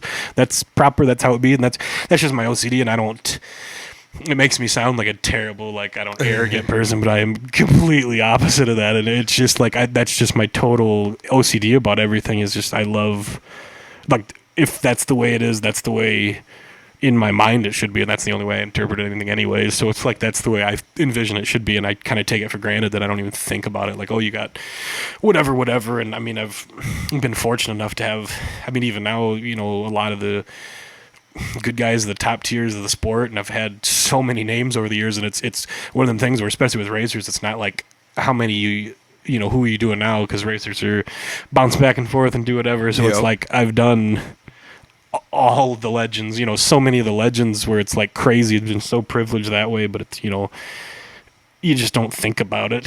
Yeah. Like, I mean, I don't, I guess anymore. I don't think about, even now I see a few of them on TV, and, Jimmy Owens is a great, awesome guy. He just finished second last night, and he's, to me, he's, the Michael Jordan of the, of that sport, and it's crazy privilege to be able to do that. For him, and I've been fortunate. I've done a NASCAR car and a couple other things where it's like that's crazy, and it's something I just never think about. Never even that I'd never kind of not necessarily took it for granted, but didn't think about it. I just didn't even think about it until well after, and it came up in my Facebook memories, a year later. So I'm like, oh yeah, like I forgot about that kind of. And I mean, even though, I got the door panel sitting in my shop, the driver sent it to me, which was cool, for Christmas that year. And it was like, dude, that's awesome. It was cool to do. And he's a driver from Iowa, just a young, struggling, just racing for small teams, but he's a big advocate. And I've also adopted Donate Life. I mean, it's one of them things where it's something silly and something no one wants to talk about, but you know, it's a huge thing. And, you know, he's been an advocate because, you know, his mom had cancer and died of brain cancer and ended up, you know, so he's been an advocate his whole life. And, you know, there's been so many racers and, you know, the Driven to Save Lives, Brian Clausen Foundation, that's another one that it was just his birthday the other day. And it, you know, it's crazy, that kind of stuff, especially the impact that the community has, that people, you know, can come together and do that kind of stuff. And it's crazy, the whole, I mean, racing's crazy in general, but I guess, you know, saying it earlier, I don't think about it, but racing has kind of been most of my life for the past 10 years, I guess. But it's, yeah, I mean, and like, I obviously keep rambling, going circling the point, but yeah, I mean, it was semi-discouraging growing up wanting to do racing, and I know I'm too old now, but I probably could have just went down to North Carolina years ago and just done that straight out, and I've had offers, you know, since standing that could go down, but now I feel like I'm too old to make that kind of move. Yeah. You know what I mean? It's like too deep, but it's also like, well, shit, what do you do? That's what I was thinking. Like, might as well YOLO. Yeah, exactly. It's hard to do, but it's, you know, life's adulting stuff. Yeah. Years go by. Yeah, and that's another thing. job. Like, after years go by and things hit you, it's like I went back to school. I'm 30. I got the accounting degree. Blah Yeah, blah and I've blah. thought about that too. But It's still tough just like what do I do with this now? Yeah. Do I move halfway across the country? I'm 30 years old. I already got a life set up here. Like, but at the same time, like, I'm not opposed to it. I guess. Like, I'm still leaving the door open. I've over the years have become more of a rambling man than I ever really thought I would be. Just kind of couch surfing here to there and hanging out with people and just I don't know. I found a great group of people and a great community that's like helped me out quite a bit. And it sounds like you have too. You know, with the racing community and stuff. They've you know, just having your stuff out there. It's just wild to hear that you've done like a NASCAR car once and stuff like that. So yeah, and it's, you know, you do a few things here and there and periodically, and, you know, stepping stone classes up to there and just do a few stickers for a few guys or whatever on the bigger tiers, and then it's like it kind of snowballs. And hopefully, I mean, it's one of them. It's hard, especially you know, that industry's harder now, but it's easier than ever, because even, you know, the car I did was approved within a week, couple days. It used to be like a long process and red tape, because I had done some designs when I was a kid. And, you know, this one, I mean, we didn't physically print it either. I guess it was a send-off, but it's still one of those where it's like, done so many just proposals and stuff like that over the years, where it's like, everything used to be red tape, but now there's, you know, this day and age is so hard to get any funding for anything. Mm-hmm. Yeah. That, you know, any sponsors. So sponsors are week to week. They're new every week. So it's like the turnaround time is like days to hours and sometimes minutes, where they just get sponsors and put them on that day or whatever. And it's even at the higher tier, I always say stickers are not life or death for anything, and people always act like it's the biggest thing in the world most of the time, especially, you know, in the racing, everything's last minute. And it even at the higher ups is that it's almost probably worse most of the time at the Cup, because they crash, and then it's like, well, shoot, some of them need it right away and done it. And, you know, most teams have their own in-house stuff anyways. Yep. You know, and there's been a few teams that try to do it on the, you know, more, you know, the non-NASCAR more on my level, and it's tough. They realize how expensive it is to run and maintain, and the only ones that really can do it are the NASCARs, because it's tough. Everybody thinks it's easy. It's one of them things they can get into, but they realize the cost of materials and everything, and the cost of maintenance and running everything, like, you know, either comes out in the wash to what they're paying, or, you know, ain't worth the headache. So yeah, there's a lot of guys in and out, especially of the actual rap industry, and that's the weirdest thing. But in the last, you know, transferring from, there's two different types of that kind of stuff, is, you know, proposals and non-print, and then the people that do full print. And said, I don't know how long ago it was, I didn't especially want to do an interview around, you know, there's an artist that just does, you know, prelim stuff as far as, you know, designs, and, you know, doesn't actually, you know, physically print himself. He just sends it off or whatever, does prelims. And then he had a, you know, podcast interview a while back, and I didn't want to be around him, because around his, because I didn't want to act like I was, you know, on his coattails wanting to do it. But, you know, and that's where it's like, you'd been on me so much before then, like I said, we'd have been talking about it, but it's still, I didn't want to have one around there just be like, just because Simpsons did it, you did it, you know, just like Simpsons did it. Like, you know, I didn't want to be that at all, because that wasn't, you know, obviously intentions or anything. But I don't know what. No, I've been bugging you since pretty much day one about this, because, you know, you made the logo for us, and you've you've helped us out quite a bit, like just with everything you do. Like I said, like the late nights. Like, what if we do this to the logo? Can you give me like put the pig on the side? And this, like I said, it's not something I can't do if I really had to do it. Yeah, I mean, especially you're better than most of anybody's because it's hard. That's the biggest thing because most people, even now, I mean, I'm not gonna say it's 2015, but it's 2019, and most people still like come into contact with people every day that don't. Not only necessarily don't have a vision of what they're doing, don't know how to run email, don't know how to run and it's like one of the things, are you serious? It's like, I know you know how to do a lot more stuff than, it's like computer, especially where it's like most people, like, I don't know how they don't use computers these day and age. Like, what do you mean you don't know? But I mean, I don't expect everybody to know either, but still most people and with phones, they can at least use their email, but it's also the less evil because then all you get is like stuff from your phone and people nitpick your art and it's like, dude, I know you're looking at your phone, just like look at it big, would you look at it? Yeah. Would you pull it up on an actual screen and like, I know you just like got your dirty fingers trying to like, zoom in on your crappy, your, shattered iPhone because that's what 90% of you have. Like, so don't tell me, it's there just because you can't see it or whatever. It's like, come on. I just hate that kind of stuff. But it's just day and age, just like everything, Yeah, and I mean, like I don't know, like I said, I could do it, but to you, it's so much easier because it's what you're good at, and that's one reason that I have hired you out to do all the graphic design work for me. And I'm like, I'm real cheap, dude. I'm super happy that you did it though. Like, it's one of those things I like I said, I could have done this, but it wouldn't have come out this cool. It wouldn't have looked like this. And the fact that somebody else did it and I got to just sit back and be like, dude, that's awesome. Well, and this Thank kind of you. stuff isn't usually I wouldn't say it's not in my wheelhouse as far as, logos are logos, whatever, but it's still, especially like caricatures aren't my forte, I guess I'll say, just because I chance to use the word forte, I suppose. But it's like, I don't know. I don't even know what really would be, my complete... I don't really have any horribly jack of few trades because I don't have any type of, but caricatures are for sure not my, like, first. Although I've been pulled in to do them is just because I don't know.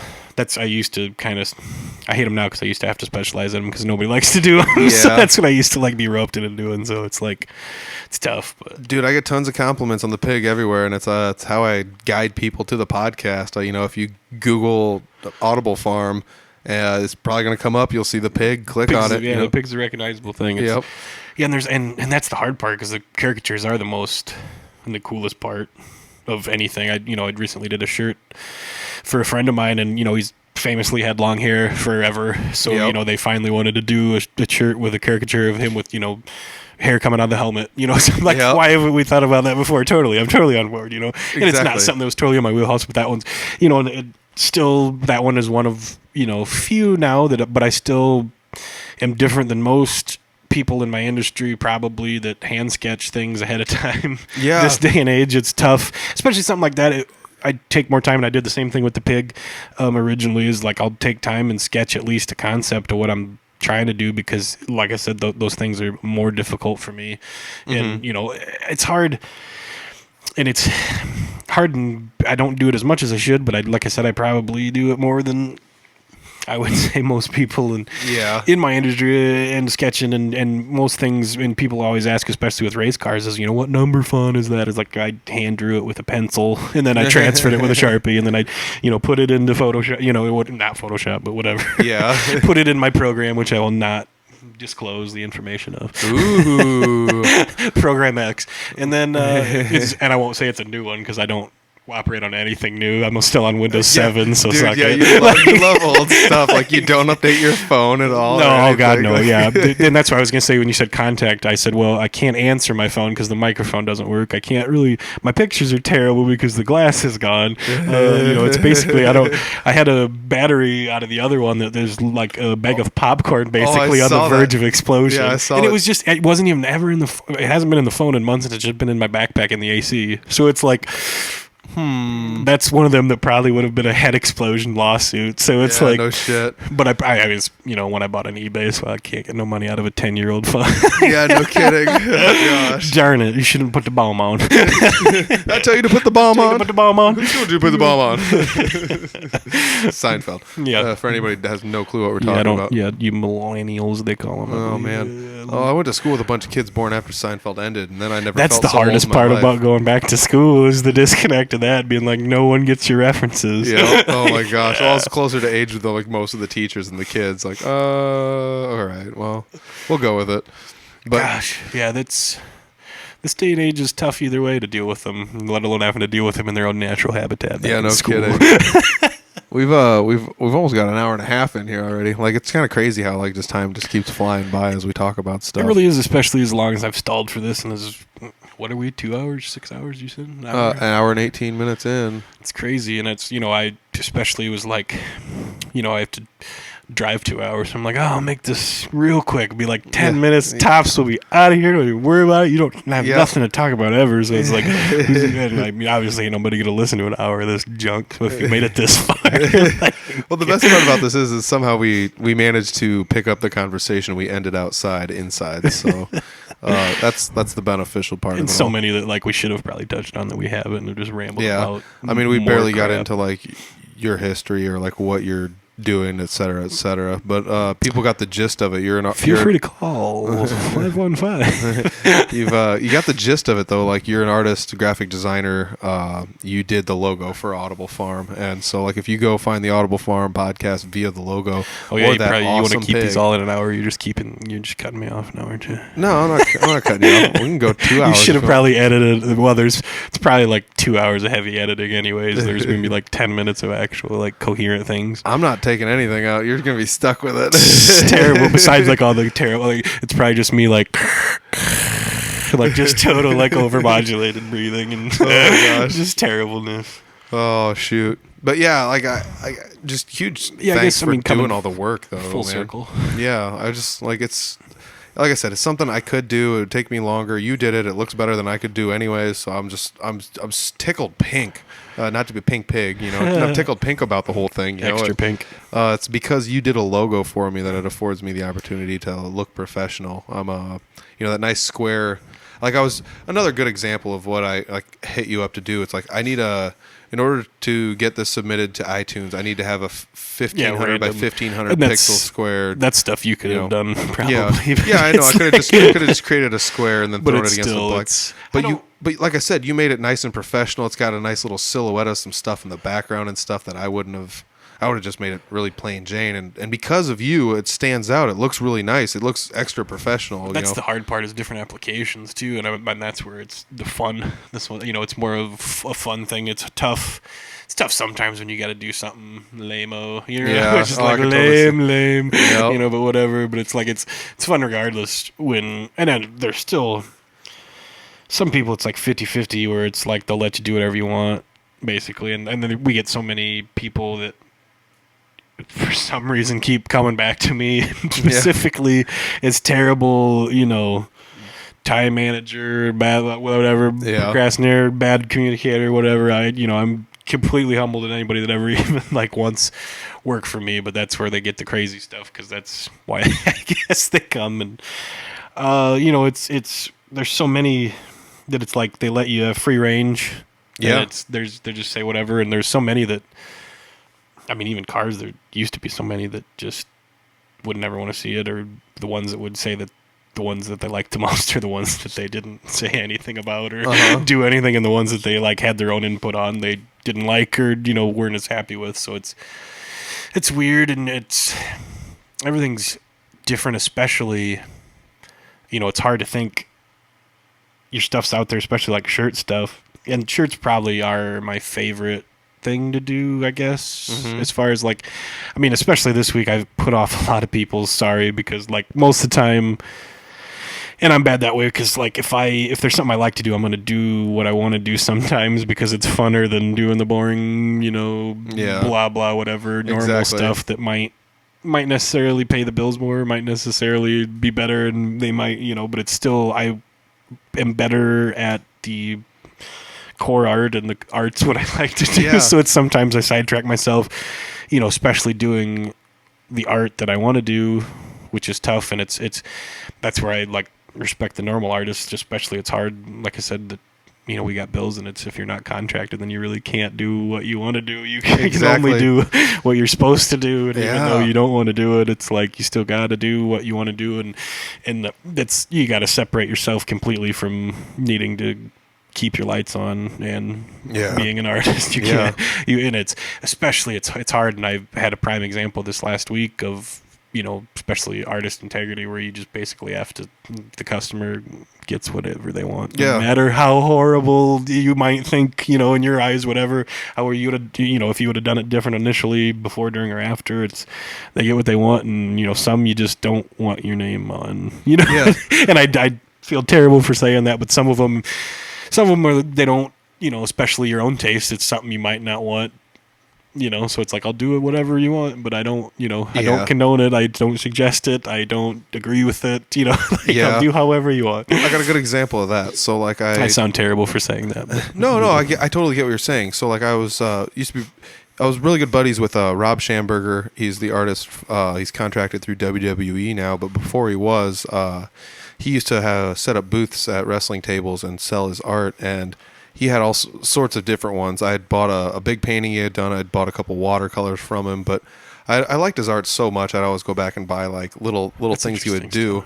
And one of the things he had used to do was he would take like a notebook card, like a note card type, whatever, 3x5 or something, whatever they are, and he would just doodle a wrestler on it. And like he would do that in his spare time when he was bored or whatever. He'd like go out to eat and he'd just bring one with him and doodle a wrestler. And they'd be really, really good though. And so I ended up like, one of them caught my eye so much. Those would be the ones that I would want. That was like, I have to have this. And he was like, dude, I can paint you a better one than that if you want. Because to him, it was just something about the simplicity of the moment that he did it in. Bingo is what I want. And that's kind of what you're saying, where it's just like, he's just like, I could have done something so much quote unquote better. Yeah, even that, like professional or whatever.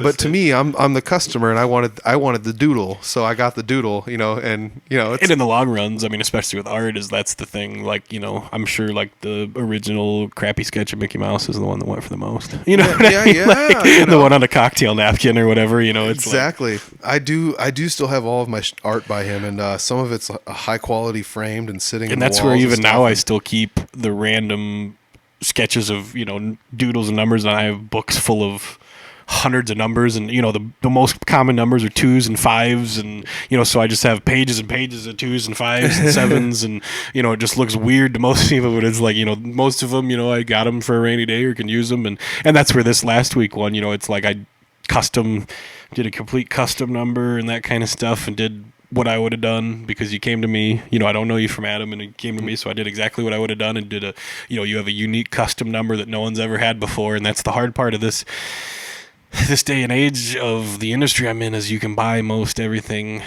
online and pre-made, and it just pains me. It's the most, and I got friends that contribute to it, more power to them, and there's a lot of different companies out there, and I just will never, like, I don't care, and I do, and even now I'll do things where I'll leave things not perfect because I know that I did them, because I want you to know that they're done and they're not bought. Because I don't buy art, I don't buy clip, I don't do none of that. Well, you're talking about illustrations, clip art, and that kind of stuff is like, just like I don't believe in it. I don't like, and there's certain places where clip art does work, different stuff, but it's like most of the stuff is all pre-made, especially numbers, and then you got, you I'm have sure the same number as 20 other. I'm sure there's like an internet Walmart where you can go buy a box of like, this is 400 different twos, There's like just like people using, pre-made beats and beat drums and auto-tune, and it's that kind of stuff where there's certain crushes and certain things, and certain of,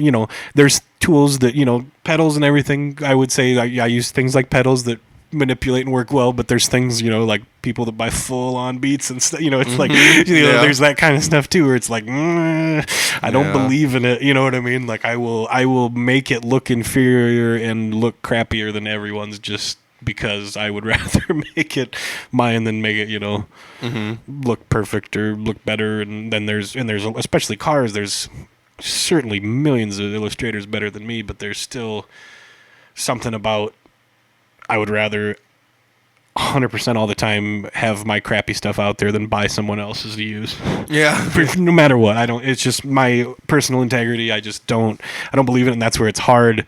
It's hard in the industry because there's so much of that out there and there's so many shops that look better because it's good looking stuff for the most part, to the masses, I would say. Yeah. Where it's like, and now it's like you got to set yourself apart and it's even harder to have, imposter kind of stuff where it's like it's hard to be built not bought, made not paid, that kind of stuff where it's like there's something about it. And like I said, I'm not the best and I certainly will never be, but I would rather never be the best and not be that way and have my own peace of mind ever, you know what I mean? But I totally get what you're saying. So, like in the music scene, back in the day, the studio time was expensive, yada yada yada. Some people couldn't afford it or whatever. So, what people would do back in the day is like every now and then they'd record something, start to finish, and be like, I messed up one note in the middle, but they would. Whatever, they'll leave it, or they'll have somebody singing, and there's like a slight imperfection in his voice, and now they're like, well, we'll just digitize that and auto-tune it out and call it good. And that's something you're, like you said, you're steering away from. Those little bitty imperfections, even if somebody else wouldn't notice them. Yeah, you'll notice them, keep it in. but just to know that it is not just made by a computer, generated out that way. There's so many, and I used to, even over the years, digitally, I used to fix all those things, but now I leave them. Just because my own satisfaction, and I used to not be able to leave them. I'd have to correct, even crossed over lines or something weird, or just uneven stuff, or stuff that isn't completely 100% perfect. Because there's also a weird stigma of digital stuff versus I'll say analog, whatever, on your paper, whatever. But there's also the new age of stuff coming that's tablets, which is even worse because there's really and they're better now because most of the time you can actually draw on the screen, because I've used a few before where it's tough because it's a disconnect of drawing on a pad looking at a screen. You know what I mean? Where it's a total disconnect. But there's a few of those. But people just think it's grabbing lines, and those things are tough to do either way. But it's different, totally different between that and digital. And I use I'm so nonconformist different anyways. I use different tools than most people use, and most people especially like the line tools I use, most people can't. They use a pen tool because the Bezier curve is horribly difficult to learn, and it takes a long time to learn it, and people don't like it, so they always use the pen tool, and I can't. I'm totally opposite with everything. Even that is just everything old school. You're talking about stuff over my head, man. No, and that's not even anything technical at all. But but yeah, it's just different weird, techniques and stuff where it's like it's hard to have a digital footprint and still keep my hand. Especially what I mean. Like everybody, like I said, half stuff is purchase these days, and it looks decent, especially like there's a lot of them for wraps and cars and whatever, and it is tough and doing a lot of cars a year, and we used to do tons of cars a year, and the kind of law of averages, we still do shoot probably 300 at least drivers, so that doesn't count as far as Joey got 4 wraps this year because he went through 4 bodies. That I don't count that, I just count drivers basically. So it's like a head count of that, and it's even that is just one aspect of it. There's crazy amounts of everything, I suppose. It's just tough to, do all, like I said, multifaceted stuff. But I don't know. It's still fun, and it's a different thing now, especially. There's such a different disconnect between artist and, actual vinyl shop. Yeah. And that's what sucks too, having to do all of it, because there's such a day-to-day keeping everybody busy and going, and I get real bad at that, and if I didn't work for somebody that kept them busy, I definitely wouldn't be able to keep them busy on my own, because like I said, I have the artist mentality where you get the idea and you want to do something, and you got to do it while you got it, and no matter if it's 4 a.m. I've especially before I had a actual normal day job, is like you draw until it's done. And then you're done. You sleep whenever, it's like a few where I used to be up for days, and a few where, especially it's hard. It's good. It's good to be on some kind of schedule, because that's the way I get that way, where it's like, work till 6 in the morning, and then I, slept till, 10, and then I got up again and then worked, I had an idea again, and then I thought about it again. And I'm awful that way, because there's like, I'm calculated and kamikaze, where I will probably, I don't know especially offhand, but I'm sure there is other people that I will literally, like, I can stare something to death. Like, I'll take pictures of everything, progression of things on my phone, and I will nitpick all night, all day, and know what I could have done better or done different. And some are current, and some I do different, and some I don't anymore, but I should really stop putting things on my walls, because all I'll do is sit there and stare at my, because I used to just put up my own stuff and stare, and every day, and there's still just stuff that I randomly don't put up on purpose for that way, but I still, no matter what it is, I completely study everything about how it can be better for next time. I'm never ever satisfied from what I've ever done in my past ever, and every job, the next one's better no matter what, and I'm never satisfied with anything. I feel a lot of that, and especially with like social media being like, 8 years ago you did this, and like almost everyone is just like, ugh. That crap. Well, and especially like I'm the worst that way, where it's like, God, I can't even believe that like that was in the public. You know what I mean? Yeah. There's a lot of those, but it's like still at the time, and even still better, some people might think it's the coolest thing ever, but still to me it's the worst thing I've ever seen. And no matter what, and like something from yesterday, something from last week, something from tomorrow, something that ain't done yet, I've always been that way. And I don't know, it's bad to be that way, especially, and be, like I said, because insecure about it, but still have to put your art out there every time, no matter what. It's weird that being like I'm not going to call you a perfectionist, but it's weird that being a perfectionist isn't insecurity, though. Like, you know what I mean? Because you feel like it would be like one of those. I'm all of them, though, so I don't know if that this isn't a normal thing, anyways. Because I don't know if anybody can be a double of either of those things. You know what I mean? So I don't know if it's just a weird. There's only one, there might be better than me, and there might be worse than me, but there ain't nobody like me. Like, yeah, exactly. There ain't nobody like me.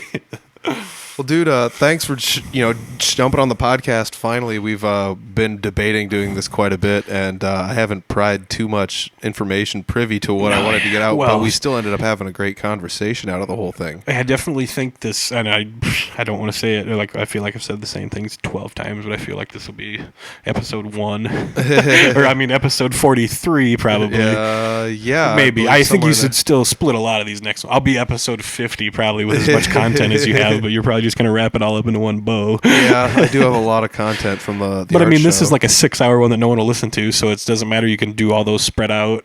This one will air. I shouldn't even have said the date, because you could probably milk it for another half a month with all the next content. Yeah, we'll see what happens. I'm debating what to do with some of the content, because I'm starting to stack some content up. So yeah, man, I appreciate it. Like I said, I don't have your contact info. We didn't disclose any of that. Maybe, and that's also probably why we needed probably more than one. Yeah, the contact info may end up the next down below. One definitely won't be this long, because it probably won't be as rambly, but it might be at least more core information. Maybe I'll ask myself some questions next time, or maybe you should make some questions, some core questions, but random stuff. I don't. I guess, I don't know, I'm Brunt on Facebook, because Brunt, yeah, inside joke typo that I forgot that I autocorrected my Facebook and haven't changed it back. So it's still that way if you're actually, and I don't know, some people always say like they can't find me because they're trying to look me up, so I probably should change it back, but I'm probably going to change it to Junior the Third as a shout out to the Dan Patrick Show, because he says everybody's Junior the Third, like Russell Wilson, Junior the Third. So I'm probably just going to do that, because no one will get that either, and then no one can find me on Facebook. But that actually is a genius idea. I guess I'm, at BLDINC on Snapchat. There's not really much going on usually. Yeah. Sunsets and funny pictures and like nothing really. I used to post a lot of stuff in the shop and what goes on, but I'd forget because you get busy. But I try to do a lot of that stuff because a lot of people don't get to see weird behind the scenes kind of crap, and they just don't get how a t-shirt gets printed, or they don't get what a screen is, or how a wrap gets printed. They just think it's all kind of snap your fingers and everything gets done. But it's like no, there's like a 54-step process and everything that happens. Dude, so it's so cool. I would love to see that where sometimes it would be like, this is what I got, I designed it, and then like a week later you'd see it on a wrap on a vehicle in the sun. That's the stuff that I totally, like I said, I mean, I don't know if I take it for granted now or jaded about it, but it's like I don't even think about it. But even this next week there's a huge race coming up, and I didn't get the information till late before the deadline last week, but I still got everything ready art-wise, got everything approved, we got everything going, and we even added sponsors and that kind of stuff, and just everything got ready in the next took about a day, and then those shirts will be printed beginning of the week, and they'll be on a huge event at the end of the weekend, and it'll be vet shirts that it's the 40th annual race for this thing, so it's like even that kind of stuff I don't think about is it's going from my hand last Thursday, done, and then pass it off, and it gets printed and prepped, and it gets down to the people that do everything else and get the screens ready, and the screen printing aspect of it, and then they get the shirts, print them up, and then those will be sold and on the backs of everybody at the event. It's like exactly. It's hard to think about that stuff too, and I'm definitely fortunate enough to do a lot of as many event T-shirts as I can, and this year has been a little. Shirts are tough with a lot of stuff because it's not something a lot of people get every year because it is a big expense. So sometimes it's an every other year, and sometimes it's a feast or famine where it's tough and you got to kind of strike where they're hot. And like last year, I bet I probably did I don't know what it was, around 40, 50 different. As far as shirts, event shirts, a lot of, chassis builder shirts, fortunate to do a lot of racer shirts, this, that, and the other, different types of shirts. And, it's hard because, like I said, they're an expense. So a lot of local guys every other year or whatever, they don't, get, some or get as many. And a lot of guys have a bigger fan base and some more than others. And we don't get as, many back and forth event shirts. But it's, I've been very fortunate to do, especially for the Super Nationals, I do, usually an average of 4+ of those shirts, which is kind of crazy if you think about, that's especially really cool. for I don't even know, it's one of the biggest racing events in the country for, especially, and it's just crazy to think that, any one person does one more than one, but I'm just been so privileged the last lots of years, 5, I don't know, somewhere around there to do most of them, the bigger ones, and we've done the bigger ones the last couple of years, and they've kind of, liked it and entrusted us and wanted to do, they sold more of them than they ever had, a few of them, so they, it's kind of an honor to that they want, the same style back as far as that goes, and, even this year, they're giving me a little more free range, and, I got everything kind of wrapped up early, so I'm hoping to get everything approved and get everything going, but that's, it's a big chunk, because those will be, I don't even remember count-wise, but it's a lot of shirts. Yeah, dude. Like it ends up printing. I mean, it's a lot of shirts total, and we do a lot of shirts for bigger companies and that kind of stuff that I don't really think about either. Because even a company like Performance Bodies is a retailer out of Cedar Falls that sells tons of parts and body parts and all that kind of stuff. And we've been basically their sole shirt supplier for the last. Since 2010, there's a lot of that stuff that I don't even really think about just because it's so second nature with everything, and I've been so fortunate that way to do a lot of that, and a lot of my illustrations have been on those, and I don't think about because it's one of them places where they give away shirts with everybody, so you see them absolutely everywhere, and it's that's one thing that I do still like, and I don't. I mean, I still am a little numb too because I don't really think about it. But then when I see a shirt every now and then, standing at a track, and I admit I don't get to the track as much as I used to and should because it's very expensive to do, and it's dude. You get burnt out off that for a while. But I need to get back and make face with everybody. But it's a grind, man. Like every week, the races go on without you, and that's where it's like, man, I've had a lot of leisure time where it's like they just keep on spinning. I can't believe those guys are dedicated every day. Going out. Basically, you can race about every night of the week, and there's so many tracks, and that's where I got to get back out to and talking to everybody. But it's still crazy to see, even like I said, at an event like this weekend that people will be buying the shirts for the event. It's just like going to a concert or something. You're buying a concert shirt. It's crazy because there is those type of people that's what they go there for, to get the shirt. Like they get them every time, and you don't think about it. And those are the people that I got to think about because they buy them every year. So I got to make them look different, polar opposite every year, and that's where it does. It's hard, especially with some guys, that keep the same colors every year, and you got to make something, make green, black, and yellow look, or whatever look different 10 years in a row, 10 different times. You got to make everything different, and that's the hardest part, and that's where you get burnt out. And especially a guy like me, like I said earlier, where I try to make everybody unique, everything unique, every single thing custom done, unique to yourself. So why would you want to pull up and have the same thing, you know. Like, Yeah, why would you want to exactly. see anything the same next to you? And I don't know, it's a weird this day and age where people are acceptable about that, but I don't like it. You know, so Oh, I totally get it, man. It's like the mass-produced stuff, the cookie cutter, it's just there's the convenience factor. There's something unappealing about the convenience factor of all that stuff. yeah, it's crazy. Yeah, man. Like every time we do, like start to wind this thing down, we add another 20 minutes. Well, I know, and then to I it. like look up the clock, like, oh man, and then it's like now it's like another like 30 minutes of crap people will have to listen to if they want to listen to the.